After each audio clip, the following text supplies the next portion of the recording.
if you have an intention, you take a pencil, you write it down, you're actually doing something physical, tactile, then you read it silently, then you read it aloud, then you visualize that, and you do that over and over and over again. What that will do is then embed that into your subconscious. And then these different cognitive brain networks get activated. Now, can we unpack that just a minute? Sure. Because everyone that listens to this loves to make sure that they just got the instructions from you, Dr. Doty, because I'm like hanging on every word. And so there were a couple steps to that. Because you had the physical pencil, you had the act of writing, you had this moment where if you're watching on YouTube, you saw it, but if you're listening, let me describe it. He sat back in his chair, he put his hands kind of in prayer at his chest, closed his eyes, and he started talking about repeating the thought. Is that the chain of events that you do to encode it in your mind? Yes, absolutely. So will you walk us through it one more time? Yeah. So again, what you want to do is to use all of your sensory organs as much as possible to embed that intention. So by writing it down, by reading it aloud, by visualizing it, that creates the process where this gets embedded and into your subconscious. And what happens is once you get this embedded, it activates different parts of your brain. And without getting too technical, one is something called the default mode network. So this is what happens when your mind wanders, or you're daydreaming.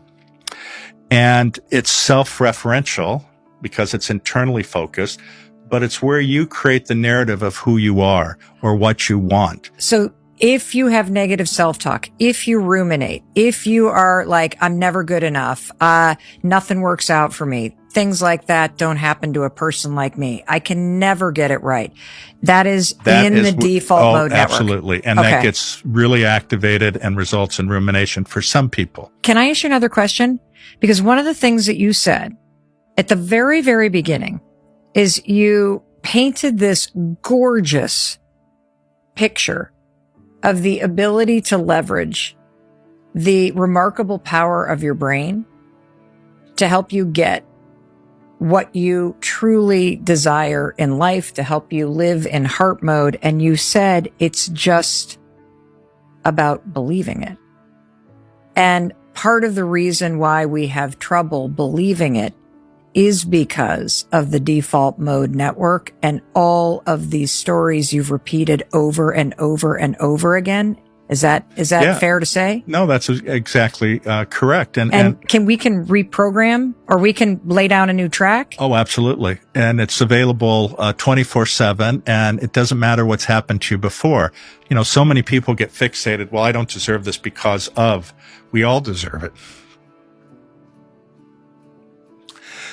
So once this gets embedded and you create the narrative of who you want to be or how you see yourself, what you're doing is you're creating salience. Okay? What's that word mean? It means making it important. Okay? Once something is important, this activates what we call our task positive network. And the task positive network has three parts.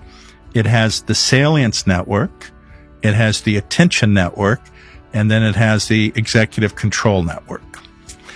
And once something is salient, what you're basically saying is, this deserves my attention. And by doing it in a very specific way, then that becomes important to you. That gets embedded into your subconscious as something to pay attention to. Once that is defined as something important to you, then that activates your attention network, so that then you cognitively focus your attention on whatever that intention is. Okay. Once those are activated, and I use the analogy in the book, it's as if you have a file cabinet and you put this file into the file cabinet that says important stuff. And once that is there, then the attention network is activated, which is, as an example, a bloodhound that says, okay, now there's something there. I need to track this down and figure out what's going on here. Then you activate the bloodhound, and then that gets released. And then once that attention is focused, then it starts looking around through all the possibilities in your environment. And as soon as it identifies one, then your executive control network is activated, which in some ways is the thing that chases down what is in your subconscious. And this is how it works. There is no magic here. This is fundamentally basic neuroscience, and it's something that we all have the ability to master by just doing these techniques whereby you are able to embed your intention. You do it over and over. And it's not as if one and done. And what I mean by that is some people wake up, and this is like a New Year's resolution. I'm going to do this January 1st. And then January 1st comes and you already fail the first day. You have to not have excessive expectations at first. What I mean by that is these are based on habit. What happens with habit? You start small. You don't sit there and say, I'm going to lose 100 pounds in the next month. You say, I'm going to try to modify my diet where I'm not drinking sodas. That's the first little one. And each of these little wins strengthens you to actually then do the big thing ultimately.